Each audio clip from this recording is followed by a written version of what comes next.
before I forget, thank you very much for those people who made it to Meru. We really had a very, very interesting time. We learned, we did a lot of networking. We enjoyed the beauty of Meru.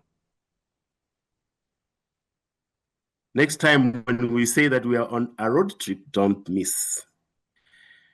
And thank you, Ann Nyamu, thank you very much for saying that you had a great day. Now, without wasting a lot of minutes, ladies and gentlemen, let me introduce two of our main sponsors this particular season. We have, let me see. We have Habad Zake and K2. K2 is found in Rwanda. They deal with human resource consultancy, training, and many other things that are related to HR. So when you're in Rwanda, look for K2 human resource. Then when you want to discover your strengths, what are your key competencies? Look no further other than Habat Zake, who will be able to assist you discover. But tonight, we are going to be educated or be retrained on how to handle or how to understand the famous black tax, the one that comes around 25th, 26th, and you are unable to manage or how are unable to respond to it. How do you give the money? Do you give the money and feel bad? We have a counseling psychologist, and she's no stranger to this discussion. She has been here in other episodes, and she's going to give us some of the strategies of dealing with black tax. Nancy Kabiru, karibu sana. How have you been? I've been well, Richard. Asante sana. You know, it's the tax month. Yes. Yeah, but then with black tax, we are always paying every month. And then there has been heated discussion on firstborns, yeah? So I don't know whether firstborns are the ones who bear the biggest burden. Statistically, yes. Yes. Right. So that's the discussion we will have today. Yeah. Awesome. So now to our conversation, what is black tax? And I really try to make this relevant because black tax refers to an African practice, right? Because we have the Ubuntu requirement of when you're successful, then your whole community depends on you to uplift them. So we have a lot of people carrying that burden with them, and it having an impact into their everyday life. And you know, in my practice, we look at how are you affected on your day-to-day life, and what are those things that are affecting you? What ways can we support you to have skills and tools so that whatever affects you, you can be able to overcome it or deal with it in a sustainable manner. So the definition of black tax, we asked you whether you have ever helped someone financially and felt guilty after, or wished that you did not help them. What brought that thought to you? Was it because they were not grateful? Was it because you created an expectation? Or was it because it took away from you, right? Please think about that, and you can feed that on our chat and let us see what else. So our definition of black tax is that it is financial support given to family and community members. It's not limited only to family. It goes to community members. We have people who have parents in the villages who are expected to continuously contribute in harambes, in churches, you know, and they are burdened by the society. Whatever their burden is, you're then expected to support them in those extra demands. So your success becomes a village expectation in terms of finances. And this is why we say one person often becomes the family, society, or community safety net, right? And when you know you're depended on the psychological toll, and the financial and emotional toll can be quite hefty. So having thought about it from a holistic perspective, I define black tax as the emotional, social, and financial obligation experienced by individuals who feel responsible for supporting family or community members, often at the expense of their own financial goal, well-being, and future security. That's the holistic view. But how do these things come into play? So if you feel guilty, why do you continue, offering this expected financial obligation on you?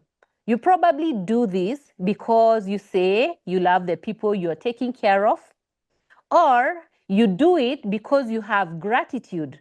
There are people who feel that their parents really sacrificed for them, and the least they can do is support these parents. There are those who do it out of loyalty, especially when we talk of harambes, church expectation, community giving. You do it out of loyalty because you feel this is where I come from.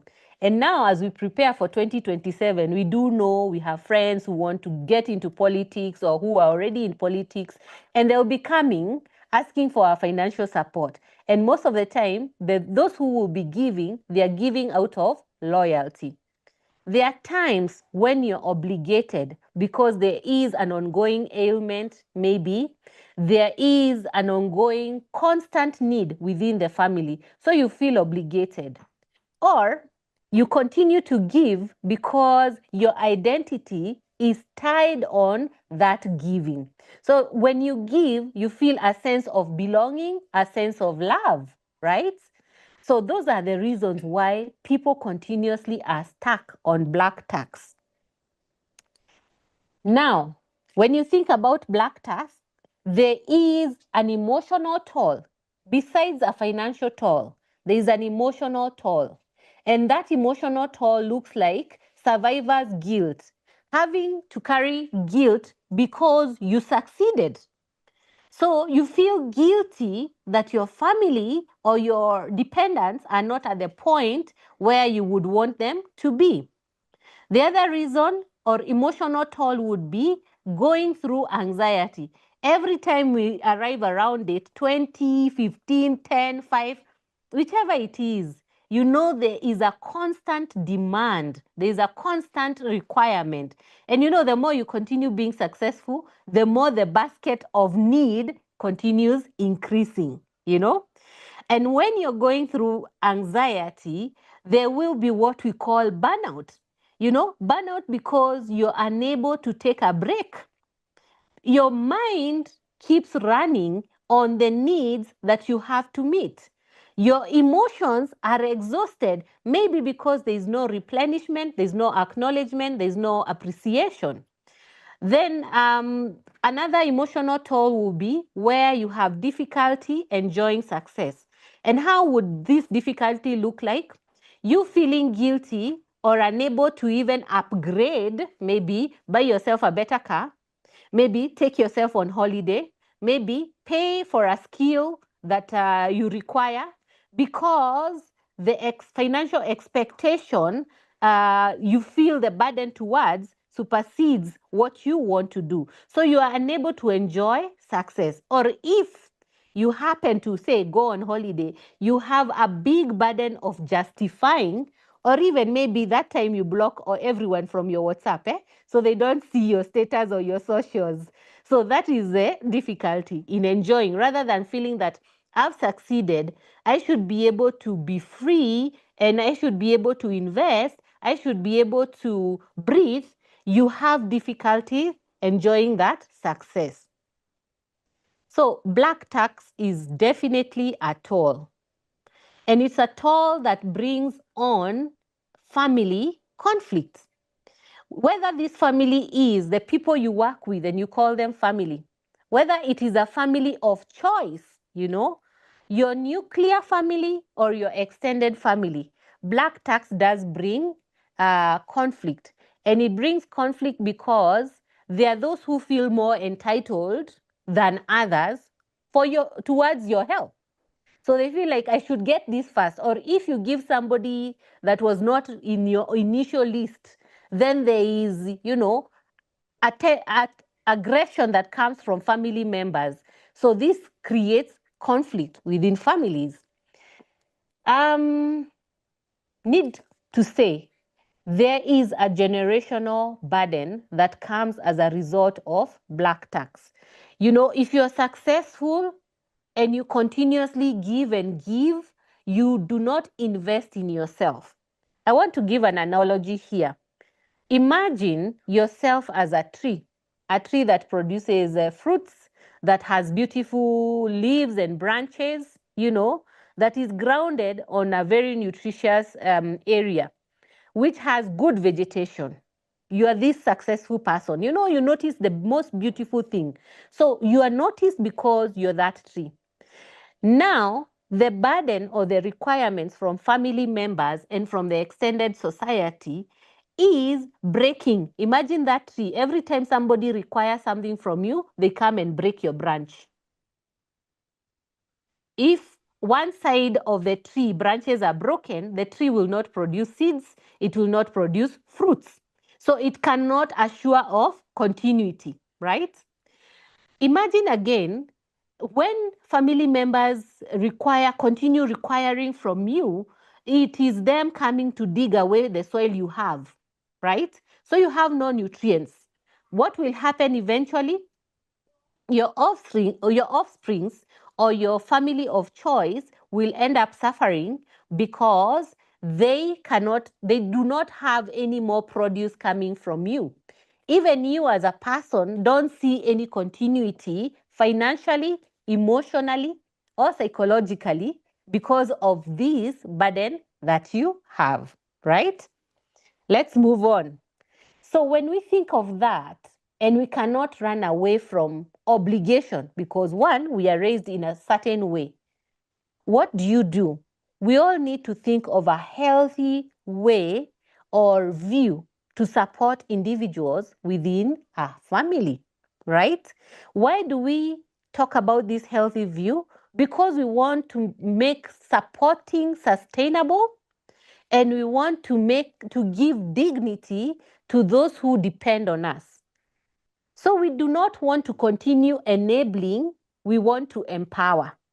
So it's, you call yourself for a meeting and ask yourself, how can I empower that person who asks me for 200 shillings every time? How can I empower them? Because if you don't empower them, you're just handing them the fish and you're not taking them to the lake, right?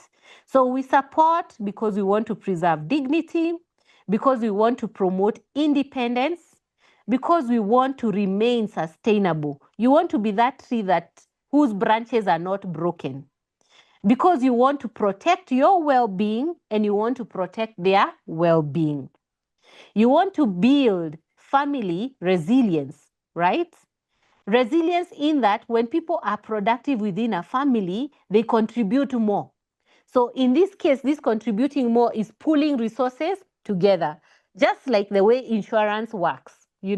Insurance will ask you to pay a premium, small amounts every other month or annually, but the payout will be hefty. Now, when families are productive and they are able to pull resources together, the generations that come after them find a bit of wealth and are able to launch themselves better than the person who has been expected to support the whole clan. So you're able to build resilience. The other thing is you are able to encourage shared responsibility, right? But when you don't do it from a sustainable perspective, there cannot be shared responsibility. It is one person who carries that. You are the only one who is expected to continuously be resilient. So imagine the amount of trauma, the amount of anxiety, the amount of anger, the amount of resentment that you will continuously carry because this burden is on you. Imagine what happens to your biological health.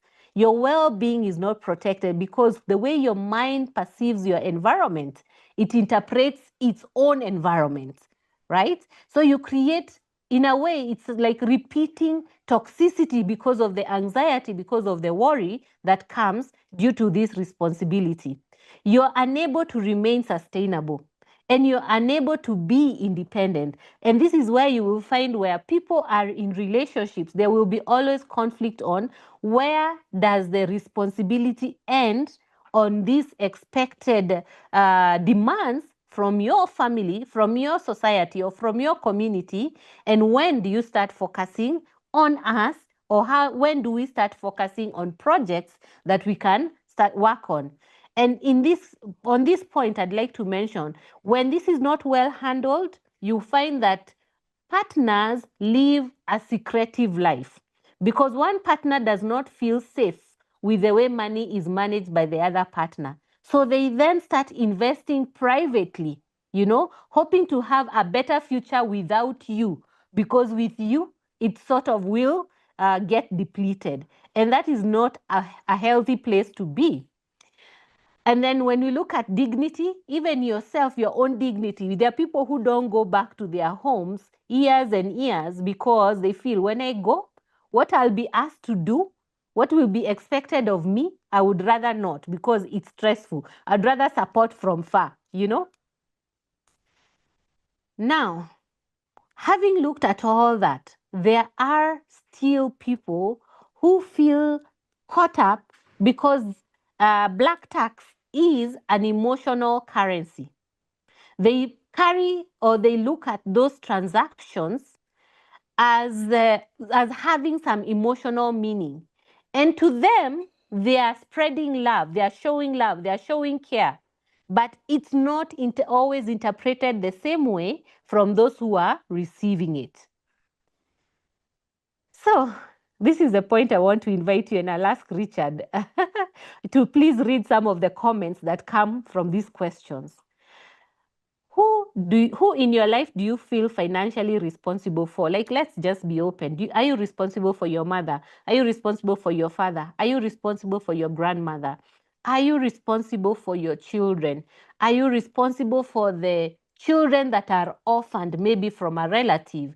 Who do you feel responsible for financially? Then, when you're giving, what emotions come up when you think about reducing or stopping that support? Let's type in our answer. What emotions come up, right? And when you're giving, are you giving from a point of abundance or from a point of obligation? Richard, do we have any feedback? We have Liz saying that she only gives children. We have Abad Zake saying my spouse and children. We have Beji saying I'm only responsible for my children until a certain age as an obligation. Evelyn says my mother. We have Nora Saeta saying my siblings and parents. Evelyn Wanjiko saying my mother. All right. Thank you so much for those feedback. What emotions come up when you think about stopping or reducing that support? And if you have ever been obligated to meet certain financial responsibilities, what emotions were you going through when you go beyond the immediate family? And I like the person who says their mother because, yes, it is a reality and it is the world we are living in. Richard, what do we have? Annie is saying, I feel so annoyed when someone comes again and again. Then if I don't assist, I feel bad. Thank you, Anne. Peter has said, giving, emotionally drained. Yes. Okay. Who else has contributed? All right. Phoebe has said, I get annoyed when there is no so much entitlement. She gets annoyed because of entitlement. Yes. Miriam, some feel so entitled. Liz says frustrating. Evelyn Wanjiko says guilty. Right. Super, super. Thank you, guys. Keep that coming. Keep that coming. Now, all those emotions that have been highlighted, if the original intentions and the reasons why we give, remember we talked of love, we talked of because it's an obligation, there is a need. If the original reason was positive, then why does this give you a negative emotion? You know, it gives you a negative emotion because of that lack of sustenance. All right. So now, do you give? When you're giving, are you giving from abundance or from obligation? Do we have any answers for that? There was one about Mm-hmm. obligation. I have not Yes. seen abundance yet. Yes. Phoebe has said Awesome. obligation. Liz, people abuse that. People are saying, most people are saying obligation. Most people, I can't see abundance. Maybe we need prayers for this. Uh, I like this, and I'm happy that people are able to point out, and you can be able to reflect and actually see what this is. So if it is from a point of obligation, right, it already tells you it's a burden. You are not a burden as a person already to have excess to give, right? So there are strategies which we can mention as we continue on how to make it healthier for you and how to make it healthier for them. Now, remember, somebody has said when they give, there is an expectation, there is no gratitude, there is entitlement. And that entitlement leaves you in this cycle, which we call the rescuer cycle. And a rescuer cycle is when one person decides to help others. And they are thinking, I'm helping from a point of love, but they end up overextending themselves financially. I know of people who used to take loans because in their church they have been appointed as deacons and they have to contribute, but they don't have those resources. So they take loans, they burden their families to give what is allocated to them by the churches, right? And we know of people who take loans to maybe go and change seats at home, in their parents' home. You want to go change the furniture. You're taking loan, you've not saved, you're not yet there, but you are burdening yourself. You're putting your future, you're trading with your future and with the possibility that you will continuously have an income. What about if there comes an instance when that income stops and you have these loans dependent on you? Then you fall into what we call burnout and resentment, right? So a rescuer or somebody who is giving from a point that is unsustainable will end up being resentful and will end up going through a burnout. Then, after going through all that, this is the point people come and say, hey, Nancy, I think I'm going through depression. I've had anxiety. I used to have this whenever I'd be told to give money, but now I'm feeling nothing. I'm not motivated. I'm just there. I'm just tired. I see no hope. They are going through guilt, they are going through shame because this is the cycle they are looped on. And after the guilt and shame, they think, let me help more, I will recover myself. And that is those who think that giving reflects on their identity. So you're stuck. You think, let me help. When I help, I'll be happy. They will think I'm still successful. They'll still think I'm doing well. And you're not living your reality, right? That's the burden of black tax. But black tax can be sustainable. That's my message. On your mental health, I have touched on this a little bit. And I'd like to repeat, I talked of depression as one thing. There is burnout.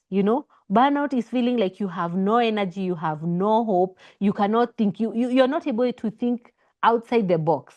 There could be even options suggested to you, but you're like, what for? I don't have the psychological and physical motivation to do it. I've talked of anxiety, where you have fear of the unknown, the fear of the future, because the reality just keeps asking and asking from you, so you cannot see anything different. I talked of resentment and I talked of relationship conflict. Now, the person who said that there is entitlement, even when they are relating with that person, if you meet this person in a social gathering, you usually decide, which mask am I going to wear?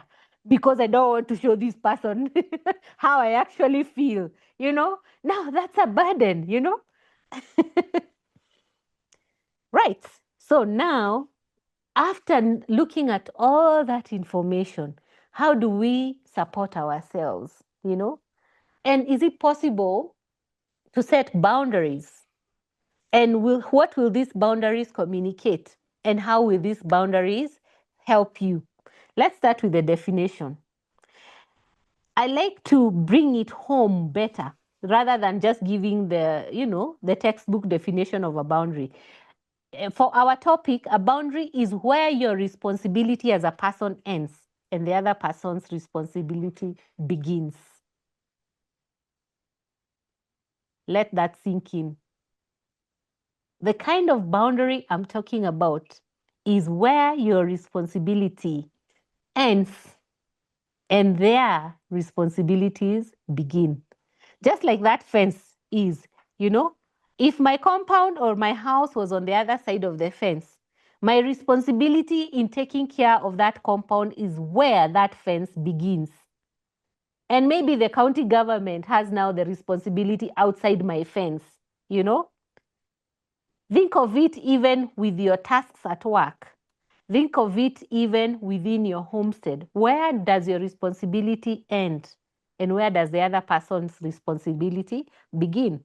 Because we should be able to pour into each other, right? Not only one person pouring out and expected to pour and not having anyone feeling back. So imagine you have like 8 glasses on a table with half, each glass with half level water, and you start pouring.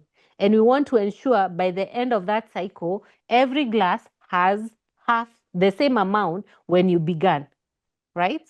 But if on that table you had an empty glass and you expect to have the same level of water, then it will not be possible.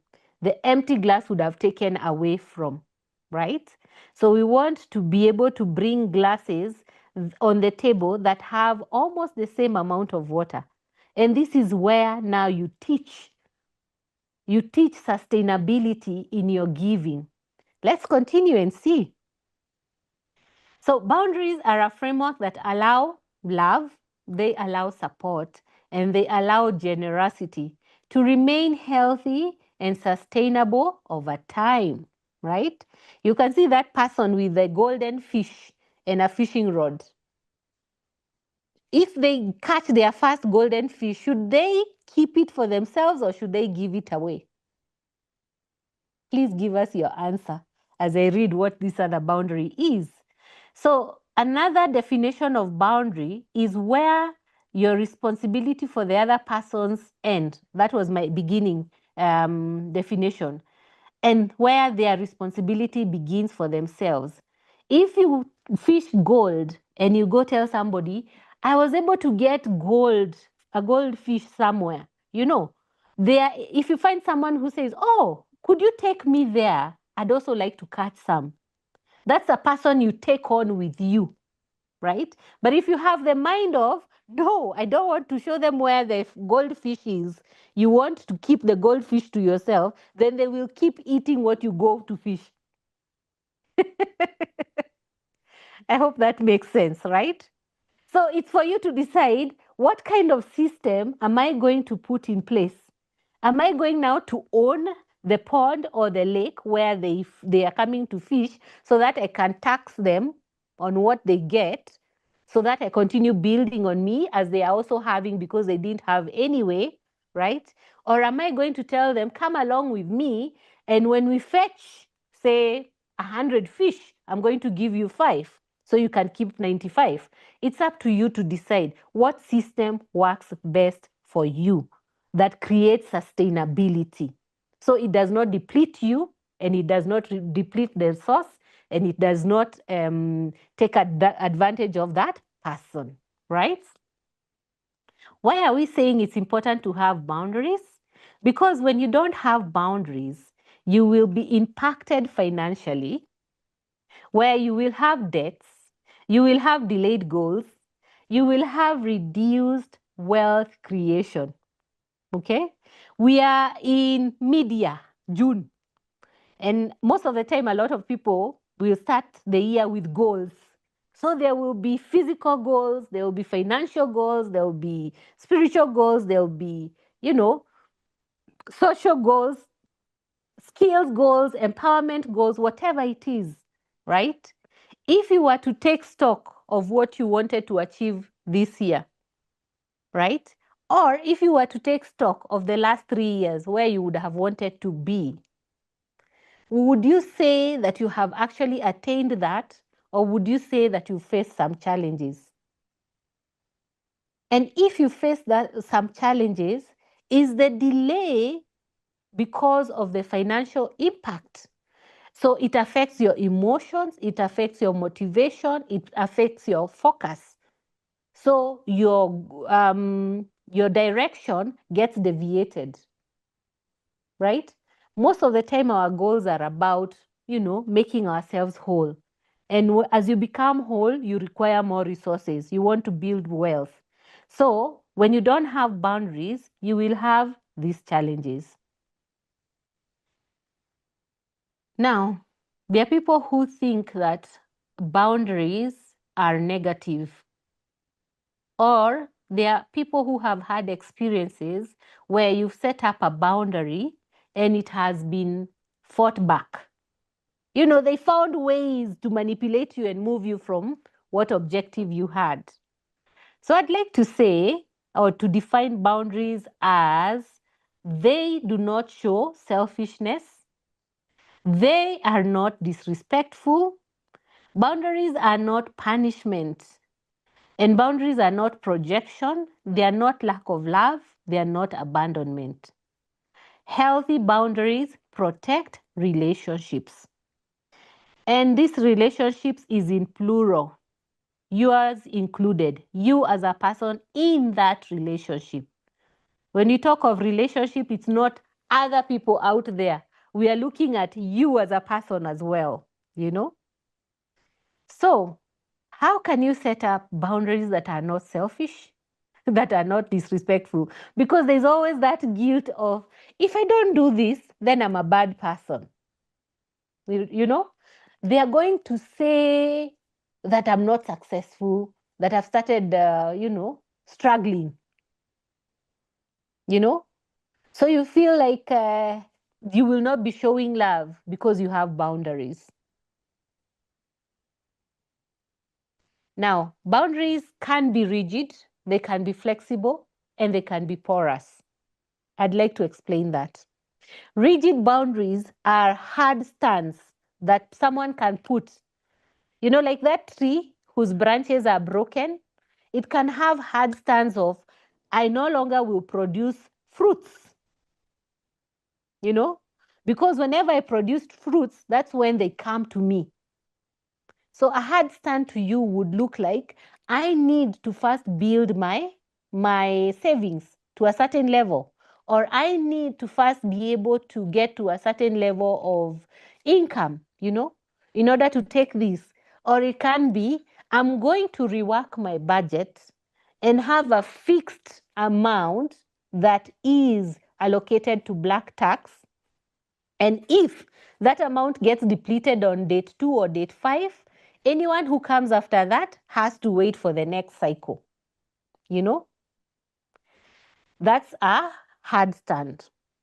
A flexible stand is where I could support here and expect them to pay me back, and they give me their word that they are going to give back. And when I'm in need, I know that they are going to also come through for me. That's a flexible stand. A porous stand is where you support, let me use a church analogy. So you support a particular person who is in a different group, and when you are required to contribute in that church, they support you in that, right? So that's a porous stand. And that's how these boundaries can end up not being the things we've listed here, right? Setting boundaries says, I could let you in, or I actually don't want you in today. I'd like to have my space, right? So it expresses what you can do and what you cannot be able to do, right? What can you, how can you begin to practice setting boundaries?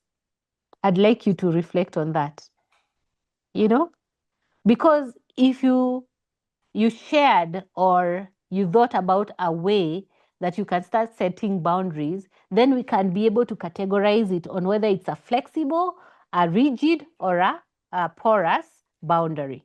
Okay. Do we have any feedback before I come to this point, Richard?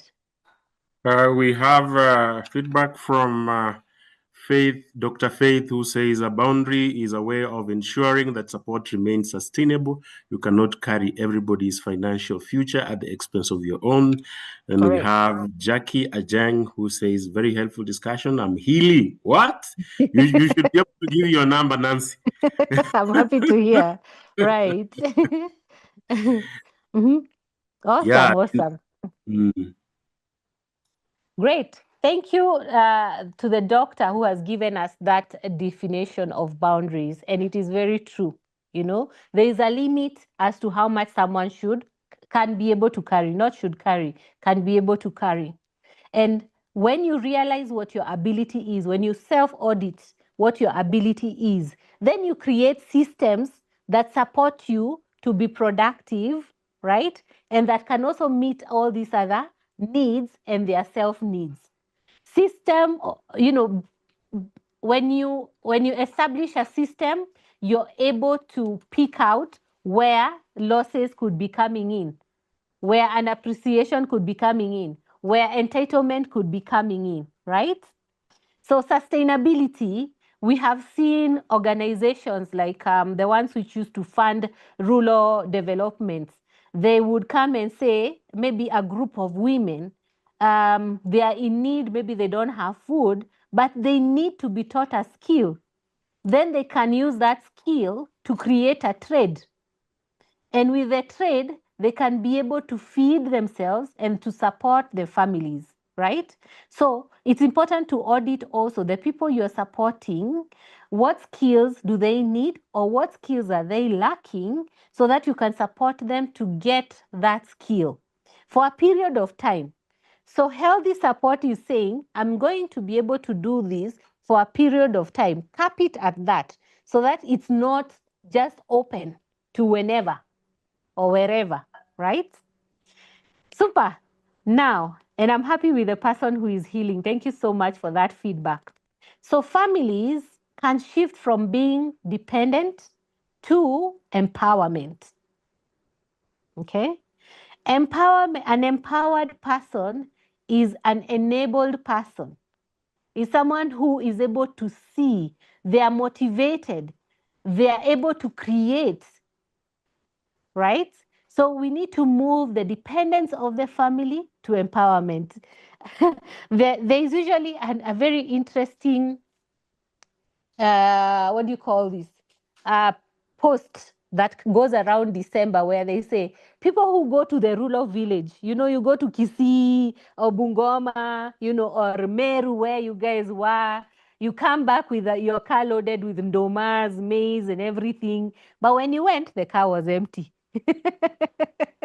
Right? What that post fails to say is, over that whole year, the amount you have been giving, even what you're bringing back is less than a 10.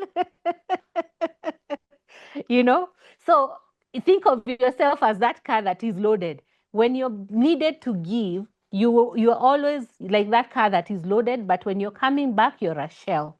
So it's important to ensure that your system, your families, your people who you care for are able to continuously be sustainable. The insurance analogy that I gave, that all of you can be able to pull into resources.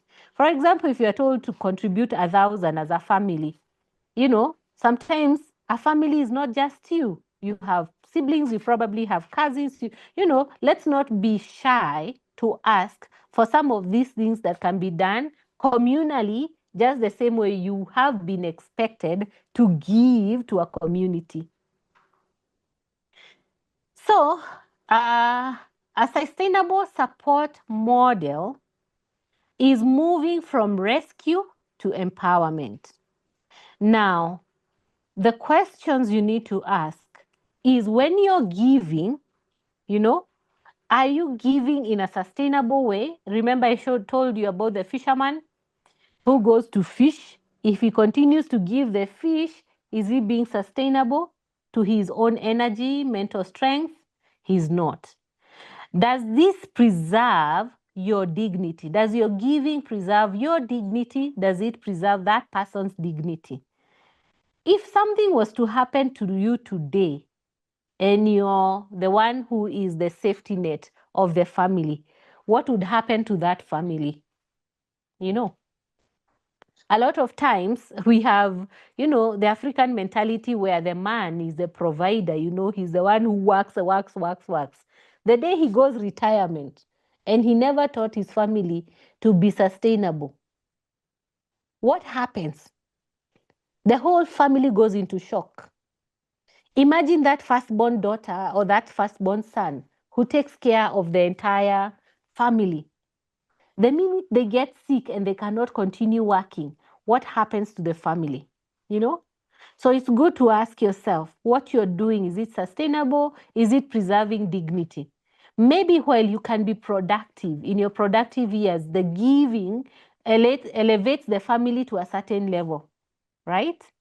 But in case of anything, will that elevation or social or lifestyle that you have been giving these people be sustainable, or will their dignity be affected because we've not preserved that dignity? Does this encourage independence? Are you seeing motivation from the people you're supporting in wanting to be better, in wanting to make for themselves, rather than just expect? And it can be a very touchy conversation when people want to just challenge those who've been dependent on them. Then, is the support you're giving, is the money you're giving support, or are you always rescuing? Because rescuing is like that boy who cried wolf. The first time the villagers ran, then they realized it was just a joke. The second time, the third time, and eventually, when he asked for help, there was no one who came, So rescuing can make you end up in a position where you no longer can help because your stream has run dry, right? But if you're supporting to sustenance, even when your stream runs dry, they can fill back your bucket or your cup, okay? We need to support people in a way that empowers them. So when you think about black tax, that tax should create empowerment. The same way we try to hold our government to task, we ask them, we pay all this tax. Why are our roads not working? What else do we ask the government? So even you, if you're paying tax, what are you holding them accountable to? Because those conversations need to be heard and to be held. I brought this one here because I felt it's important to talk about identity at a deeper point, because identity can be lost because of the dependence or expectation, and it can also be lost because you do not have boundaries. When you become the provider, there is a loss of identity. You're no longer, like you, Richard, for example, if you are the provider, they don't see Richard, they see the provider. That's the identity they give you. And the responsibility of being the provider, the day you feel like you cannot provide it, you will interpret it as a failure. It will affect your self-worth, because your self-worth becomes tied to giving. The fear of disappointing others becomes the drive. Your personal needs are ignored, I used to pay black tax, funnily, not in giving resources, but I love to travel. And anytime I'd travel, my friends would be like, oh, please bring me perfume. Please bring me what. You know, so even my own time to shop for myself, I'd forget shopping for myself because I need to make my friends happy. Yet who took the trip, you know? So personal needs can get ignored. Then we have anxiety. Anxiety because maybe the stream of income has reduced, so your support has to reduce, so you end up being anxious. Or your personal responsibilities have increased, right? And so you have to reduce that support, and so you are stuck in a loop of anxiety. So it's good to reflect about, because your identity, when you talk about identity, it's good to reflect about who you are. Are you beyond what you provide, or are you what you provide? Is your identity what you provide, or are you beyond what you provide? Think about it from your personal perspective, and also think about it from those who depend on you. You know, are you important to them because you provide? You know, if you are not to provide, would you be important to them? Or what happens? Okay. Right. So I'd like to close this conversation before we take in any question that has come with that boundaries are not barriers to love. They are a framework that allows love, support, and generosity to remain healthy and sustainable over time. That is what I hope you have taken home. Okay? When you have boundaries, you're able to love, you're able to support, you're able to be generous in a healthy and sustainable way over time. And then a boundary is where your responsibility for another person ends and their responsibility begins for them, for themselves. Can we be able to teach those who depend on us what their responsibility is? Okay. We know a lot of people who maybe are in the US, you know, around the area I grew up. A lot of people used to travel to the US and they'd send money to their families, and a lot of money because they are hoping that their families are doing what they've asked. So there was one who sent for money to be built, for her to be built a house, land to be bought, and her to be built a house. She was told, there is land, we've bought you. But when she came, there was no land, there was no house.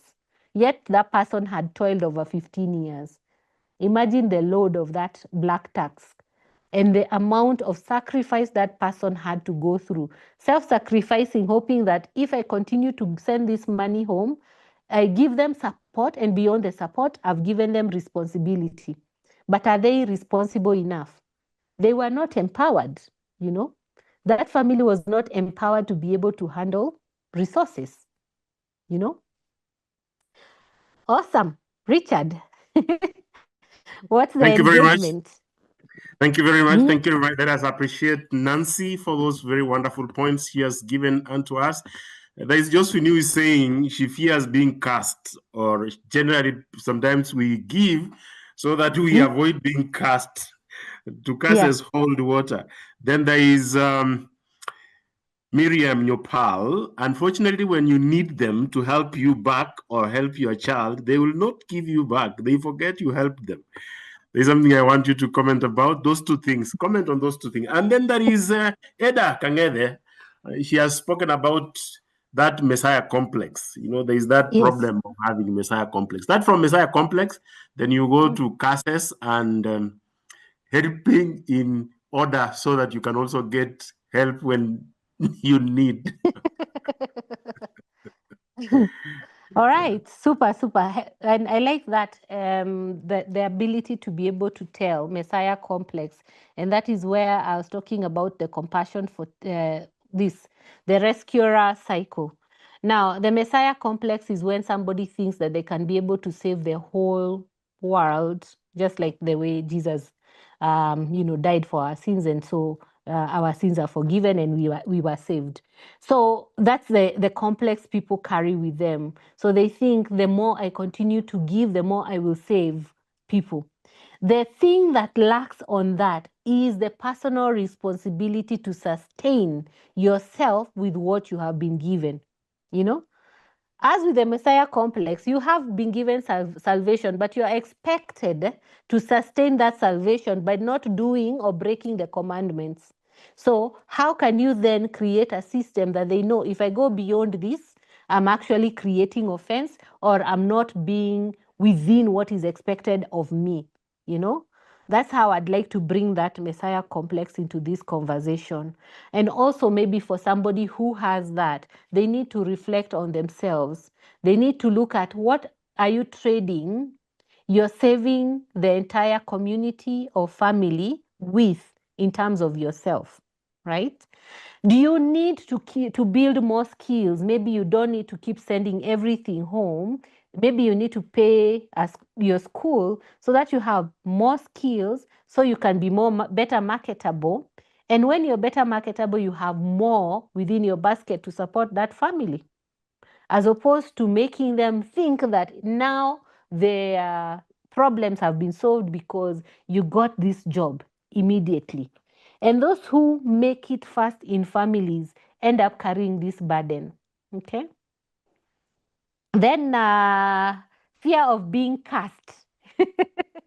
Those are the obligations and guilt, guilt maybe you live with, and the obligation that you have been conditioned to think that you should operate that way, So you need to audit that and look at how true that is and what probably you're overlooking. Because as I said, a system requires different people to play their role to keep it running.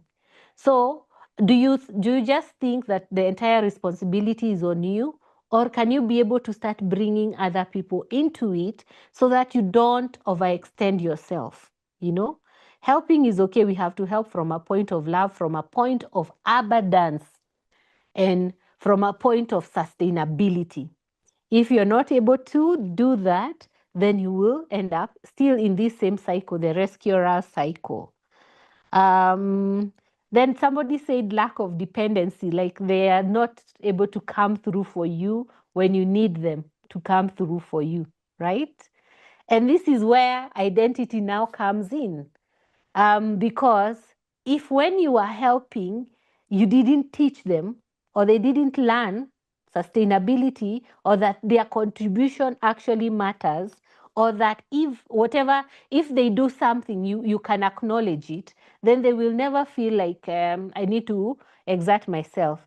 And there was a point I said earlier where if sometimes you include someone who was not on the list of being helped and family members get to know that, there is aggression that goes on. So if then with your support there was aggression that has continued for a long time, the people you expect to come through for you might shy away from coming through in their own ways because they've been put down for so long. Meaning you are not supporting a healthy system, you are supporting a dysfunctional system. Over to you, Richard. Thank you very much. I can see Weldon Ruto is saying that it requires a lot of discipline and courage to mark the boundaries where your responsibilities end.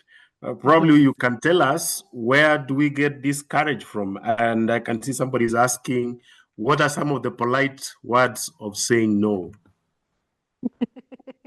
All right, where do we get the courage from and polite saying no? I hear you. By the way, a no is a complete sentence. So sometimes it's with the tone you say the no. So for example, if you said no, or you said no, not now, So it's a complete sentence. You don't need to explain your no, right? But you can also say, this month I'm not able to come through. I probably will need 2 or 3 months to see if it is possible. Then I'll get back to you, right? Or you can say, I'm quite spent, I don't see myself being able to meet that requirement now. And that's still okay because you're communicating where you are. Okay. Then for the person asking for the courage and where it begins from self-audit. You have to audit yourself because black tax looks at finances. So where are you financially? Where are you in terms of your goals, right? Where are you in terms of personal development and relationships? What are the things you want to achieve? Where are you in terms of skills, right? Because if you audit yourself, then you can be able to create a priority list on what is important, right? The things that are non-negotiable is if someone is struggling with health, okay? If someone is struggling with health, then that's not negotiable to say, we will overlook their sickness and they're your family member. We will overlook their sickness because I have to do. That's the one that I can say. The human in you requires to take care of. But the other things like food, like, contributing, like buying clothes or, having to eat very luxurious, those ones are not quite necessary. So it's important for you to audit and look at, as a person, am I at a level where I'm happy with myself and I feel that I can be able to give out of generosity, not out of obligation, right? And if it's an obligation, then can you be able to break that obligation down to what is realistic for you? Because sometimes obligations are not realistic. So can you be able to break it down to what's realistic? And you see, with black tax, there's also comparison and competition happening within the community setting, So a neighbor can be able to probably do more than you're doing, and you're being guilt-tripped to do as much as the neighbor's son or daughter is doing. So in this game, you do not compare yourself with what somebody else is giving, because your identity is not tied to the resources you give. Your identity is tied to how you feel about yourself. Over to you, Richard. Very good. I can see Dr. Faith Kinuthia saying, avoid creating a pattern of helping. You condition people to keep borrowing. Then I can see Hudson Siverenge saying, the tree that bears fruit will be stoned. Nobody appreciates your support and help however much you help. And I can see Dorothy Moindi saying, very educative, black tax can drain someone financially and socially. As you prepare for your parting shot, also you can place the link so that our new visitors can join so that the discussions can continue from there. All right. Paul is going to post the link. Black tax is too painful. That is from Jackie Ajeng. One person here in Uganda committed suicide when she came back after 20 years and found no house. Yet she has been sending money to her family to put structures in place. Yeah. I can see who else is saying. Liz Amolo has said loss of identity can lead to depression. Mm-hmm. What are your parting shots? All right. So my parting shot is with my last slide here, where I want everyone to think about loving with boundaries, creating a framework which allows support, love, generosity, and that is sustainable. Because when you think about sustenance, it's like savings, it's like that bucket of water under a tap that is dripping a drop every time. So sustainability is picking that bucket and saying, what we are going to collect is supposed to support us for the future. So if it is you collecting, first build on you before you give out, extravagantly at your own peril, right? And if you're open to having this discussion further, Richard and Grace Atara Solution will be sharing my contacts together with the presentation so we can explore it. Asante. Very good, because I can see somebody who said that they need a lot of discussion so that they can get healed. They are yet to be redeemed. My friend, the one who has said that you need redemption through many discussions, you can reach out to Grace so that you can get in touch to Nancy so that you can have a sit down and see how you can get redeemed. Thank you so much. Until the next Tuesday, when again we shall demystify another concept. Thank you so much for creating time. We appreciate you very much. Thank you very much for those people who found time to be in Meru. Good night. Asante sana.